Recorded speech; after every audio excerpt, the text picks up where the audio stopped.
Hi all, welcome to my YouTube channel Easy Coding with Ankit. Today's topic is gate maze path. Let's get started. I've already covered a lot of topics, lot of examples related to recursion. This is one of the other example, gate maze path. What we will do in this, we have a 3 by 3 matrix, and what we have to do, we have to find all the possible path from left top corner, which is our starting point, to bottom right corner, which is our ending point of this grid, or we can also say it's a maze. At a time, we can take only two different steps. One is horizontal, that donate a horizontal move, that means a right move, and one vertical step that donates the vertical move, that means down. You can see here, horizontal means we are moving towards right, vertical means we are going towards down. So these two steps we can take, and with this step we have to start from the top corner, top left corner, that means this one, which is at 0 0 index, and at the last, which is our ending point, at the bottom right corner. I have given one example. You can see with H, that means first horizontal steps, then vertical steps, here horizontal, then vertical, we can reach at the ending position. This is our example. Same way, with the size of the matrix, we have to find all the possible paths. So let's write the code for this. We will take same example. We will start with 0 0 and we will end with 2 2. I will create a separate method here, and all these methods, all these possible paths, we have to return in form of list. We will store all this path in a array list and we will return it. Get maze path. So what all argument we have to take? We will have first our starting point,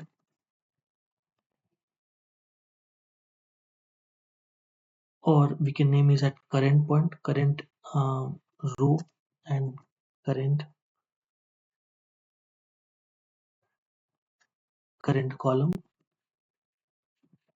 which is 0 0, and then ending point as well, which will be end row and end column.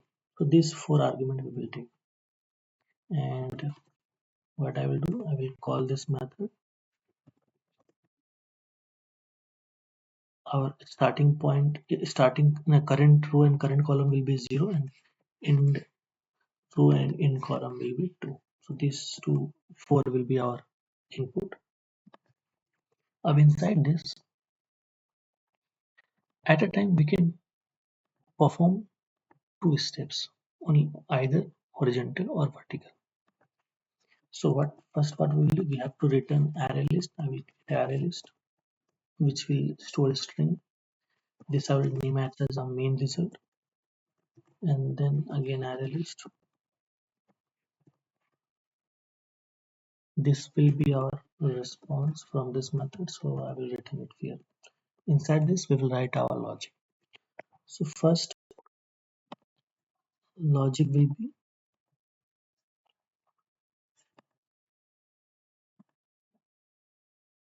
we will call this same method.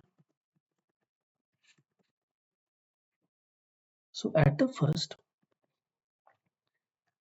either we can take horizontal steps or vertical steps. So let's start with horizontal. CR CC. Horizontal steps means, that means we are moving towards next column. So we will be incrementing our column value from CC to CC plus 1, and our ER will be same and EC will be same one. So this will give us our first horizontal move paths, all the moves which we'll get by performing a horizontal move. Array list string h, we can name it horizontal remaining result, HRR. RRH also we can name it. Then from this we are getting all our possible path by taking horizontal move. Inside this, whatever result we will get, we will have to add horizontal because that we are considering as a path. So string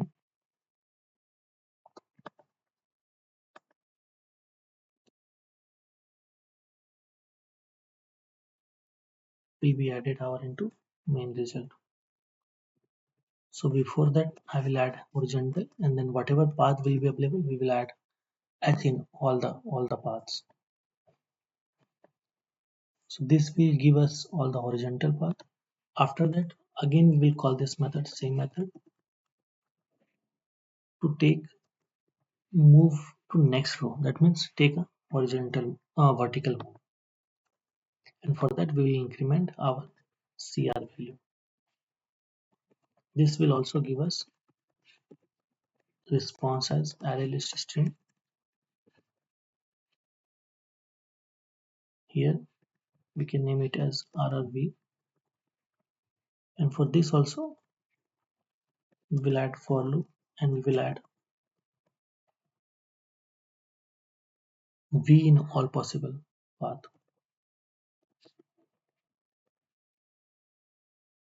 Mr dot add vertical RRVS. So that this logic will give us all the possible path, and that we are returning here. Now we have to add our base case. So what will be our base case? Base case will be first when this CR value will match with ER value, and then CC value is matched with EC value. When CR equal to ER and CC equal to EC, then that is our positive base case where we have to um, that path we have to consider, and that we have to return. So what we will do, we'll create array list here, and we have to add something here. So because of if you add it, then only this for loop will work, and for that it will add this H or V. So what we will do, we'll name it as a base result br array list. We'll add blank string because in recursion we know once we reach at the base case it will return back, and while following the stack we will perform our logic.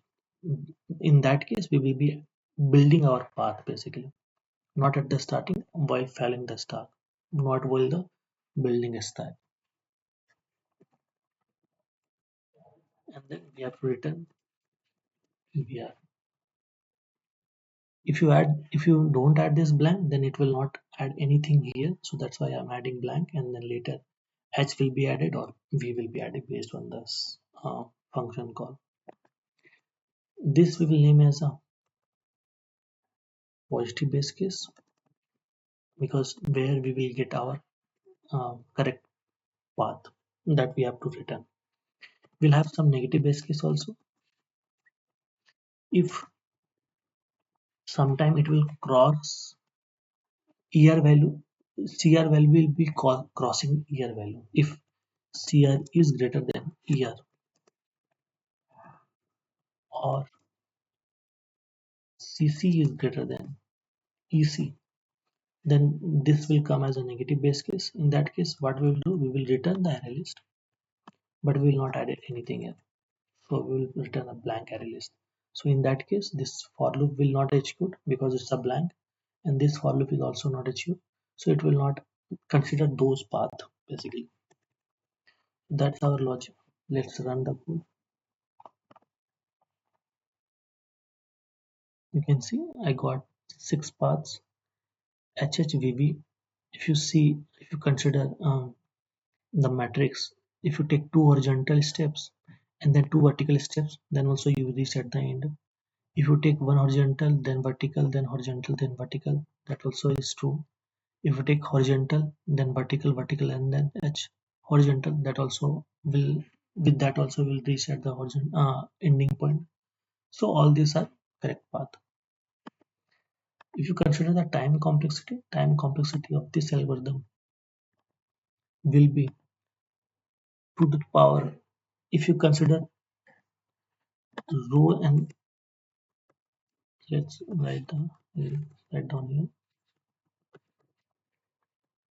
If let's consider m is number of rows and n is number of columns, that means the value we are passing as an endpoint, that is m or n, then time complexity will be 2 to the power m plus n. Based on this number only, this method will be called, and that's why the time complexity will be 2 to the power m plus 1, m plus n. So that's the logic for finding all the possible paths from starting point till reaching the end point inside a maze or metric. Thank you for watching my video.